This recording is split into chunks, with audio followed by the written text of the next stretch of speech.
So here we are, less than a year since really coronavirus came onto our radar. And how is it possible that we could be doing this so fast? And is that a reason for concern?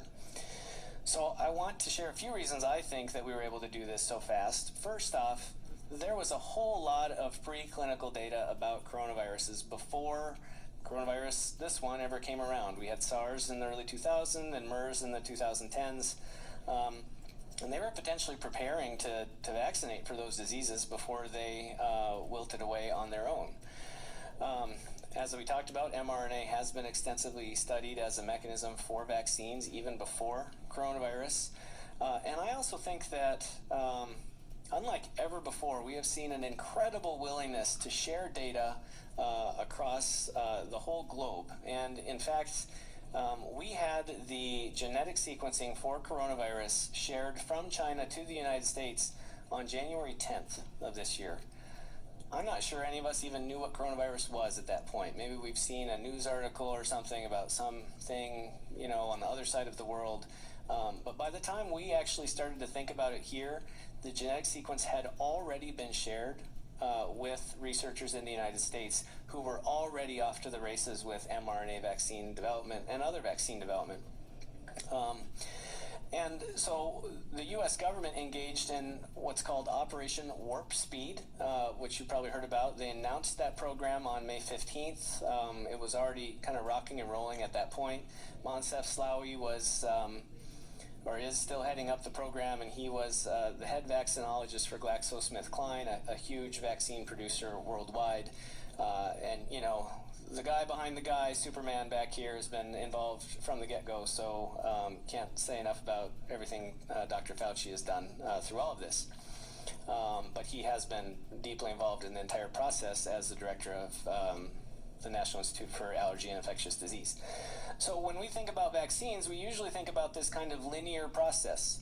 You get all of this preclinical data that, if it's a totally new thing, often takes years to learn about what the problem is and how do you fight it and all of that.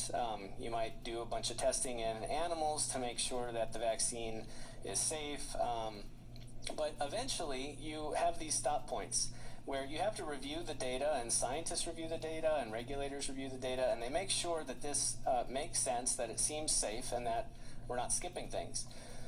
Once you get approval for that, then you go on to your phase 1 study where you recruit a small amount of human people, usually young people in their 20s, to get the vaccine and just make sure there's not like an immediate weird problem. And because they're young and healthy, they're less likely to have, long-lasting trouble with that. And they're really heroes because they're taking on the unknown 100%. If that goes okay and gets reviewed, then you do phase 2, which is a little bit of a bigger study where you're really trying to see, does the vaccine work to develop antibody? Does it actually develop immunity? You're not really looking for side effects in this study. You're trying to see, does the vaccine pretty much work? This is the big study. This is where the 60,000 people come in. These are huge studies. They take a long time to coordinate and even get ready. And what you're looking for here is, does the vaccine get you the outcome that you want, like preventing infection? And are there side effects when you give it to a whole bunch of people? And then finally you review that, and if that's okay, the company says, okay, let's make this vaccine. So that's why usually it takes years to get vaccines made, is because of this whole process. There's a lot of setup time even before you run the trial. Setup often takes months to find sites to do it and make sure you have all your logistics ready to go, especially with cold chain and that sort of thing with these vaccines. And then this review process obviously takes a long time. So I put this January 10th date. That's when we got the genetic sequence for this virus. And because of all the years of prior work on mRNA vaccines, they were able to immediately develop a phase 1 product for review, which they did, really starting back then. So what did Operation Warp Speed do? Frankly, I think it involved a lot of money. And what they were able to do was give money to 6 different companies using 3 different platforms for vaccine technology. We talked about the different types of vaccines, so they wanted options in all of those areas just in case one of them didn't work or had bad side effects or something. But basically, by giving a whole bunch of money up front and a lot of logistical expertise and scientific expertise, what they were able to allow companies to do was flip this linear and horizontal process to be a more staggered and vertical process. So as soon as phase 1 started, as soon as they said we have an mRNA vaccine candidate, they started the logistical setup of phase 2. From recruitment to finding sites to getting everything ready to go. Phase 2 trial in humans didn't start until phase 1 got reviewed and approved. Immediately, when they started the phase 1 trial, they started setting up their giant phase 3 trial. So this was already happening back in January and February, finding sites, figuring out where we were going to do this. Again, they didn't start that trial until it was go time and we knew it was safe from phase 2. And then production, I think we're all keenly aware of production right now. Production was able to start immediately. They said, we know how to make this vaccine. Normally, we would wait until here because we don't want to invest billions in making it only to find out it doesn't work in phase 3, which I can tell you often happens. Phase 3 trials don't always work. So the company doesn't want to start production until they know that this is going to work. So the U.S. government and governments across the world took risks, and they invested a whole lot of money so that these companies could just start making the product now, way back at the beginning, so that by the time that phase 3 was able to be reviewed in full, the usual review process, they had already produced millions and millions of doses of vaccine. Things that made this work were all of the data that I told you about pre-data and SARS and mRNA and all the cancer treatments and all of that. And I think there's another aspect of this too. You know, there was an incredible interest amongst all of us because of the devastation of this virus. You may note that I spelled heroes wrong here. Heroes are actually fish. I don't know if you knew this.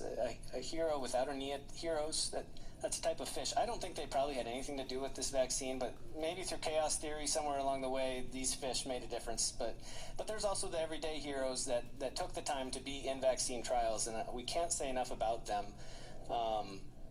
and the uncertainty that they took on for all of us. So thank you to all of them. I think it's important to say that this virus is fast. We all know that, but that makes studying a virus and a vaccine much easier. You know, if I can give 10,000 people a vaccine one day and then they go out in the world, I mean, there's a chance that a lot of them are going to encounter that virus within a couple weeks to a couple months, and then we can go analyze the data.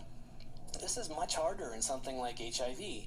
You can give an HIV vaccine and then you have to wait 20 or 30 years to find out if people got HIV or not. And you know, by the time you find out it didn't work, now we're 40 years into our HIV epidemic without a vaccine, which is very frustrating for those people with HIV, but it's a different virus. It moves so much more slowly.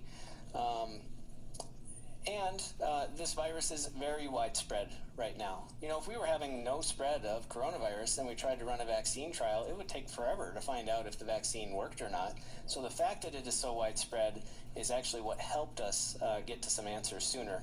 And that's actually part of what Operation Warp Speed helped the companies do, was identify areas early that were on that upswing of the curve and make sure that they got their product in the trials to those sites.